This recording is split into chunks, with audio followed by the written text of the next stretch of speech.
जय मसीह की भाइयों, प्रभु यीशु के नाम में स्वागत करता हूं। आज का मनन मत्ती 5 अध्याय उसका 14 से लेकर 16 पद मनन करेंगे। प्रभु आपको इस वचन को सुनने के द्वारा बहुत आशीष और हिम्मत दे। मत्ती 5 का 14 से लेकर 16 में लिखा है, तुम जगत की ज्योति हो। जो नगर पहाड़ पर बसा हुआ है वह छिप नहीं सकता, और लोग दिया जलाकर पैमाने के नीचे नहीं परंतु दीवट पर रखते हैं, तब उससे घर के सब लोगों को प्रकाश पहुंचता है। उसी प्रकार तुम्हारा उजियाला मनुष्यों के सामने चमके, कि वे तुम्हारे भले कामों को देखकर तुम्हारे पिता की जो स्वर्ग में है बड़ाई करें। प्यारो, इस संसार में जहां अंधकार, भ्रम और नैतिक पतन गिरा हुआ है, फैला हुआ है, प्रभु यीशु अपने चेलों से कहते हैं, तुम जगत की ज्योति हो। जैसे ज्योति अंधकार को दूर करता है, वैसे ही एक विश्वासी को भी संसार में आशा, प्रेम और सच्चाई लाना है। लेकिन प्रश्न यह है, ज्योति बनना क्या वास्तव में संभव है, और यदि हाँ तो कैसे? आइए समझते हैं इन वचनों के द्वारा, और ये वचन हमें क्या क्या सिखाता है। तो पहला वचन 14 पद हमारी पहचान बताता है, तुम जगत की ज्योति हो। प्रभु यीशु हमें बताते हैं कि हम कौन हैं, ज्योति हैं, यानी कि संसार में प्रकाश। यह कोई सुझाव नहीं है, यह एक सत्य है। हम मसीह की रोशनी को दुनिया में लेकर चलते हैं। हम स्वयं से नहीं चमकते, हम मसीह का प्रकाश प्रतिबिंबित करते हैं। यूहन्ना 8:12 में प्रभु यीशु ने क्या कहा?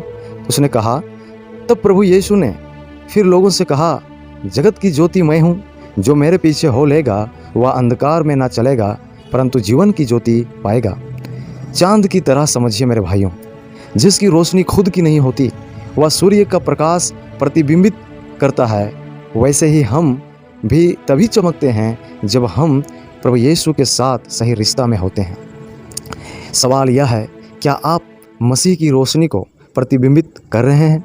क्या लोग आपके जीवन को देखकर, मेरे जीवन को देखकर अंधकार से बाहर लोग आ रहे हैं?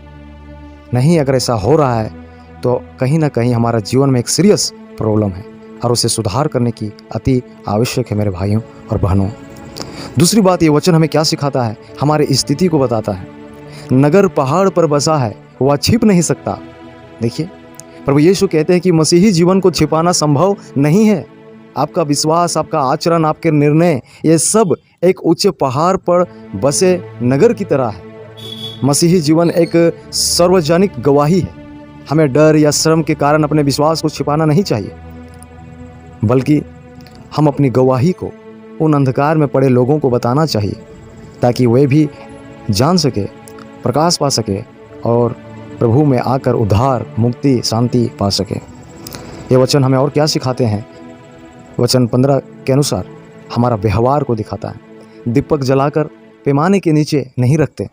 जब हम दीपक जलाते हैं तो उसका उद्देश्य होता है प्रकाश देना, छिपाया जाना नहीं।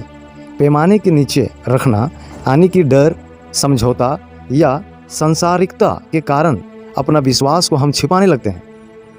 यदि आप मोमबत्ती जलाए और उसे बाल्टी से ढक दे तो वह किसी को रोशनी नहीं देगी।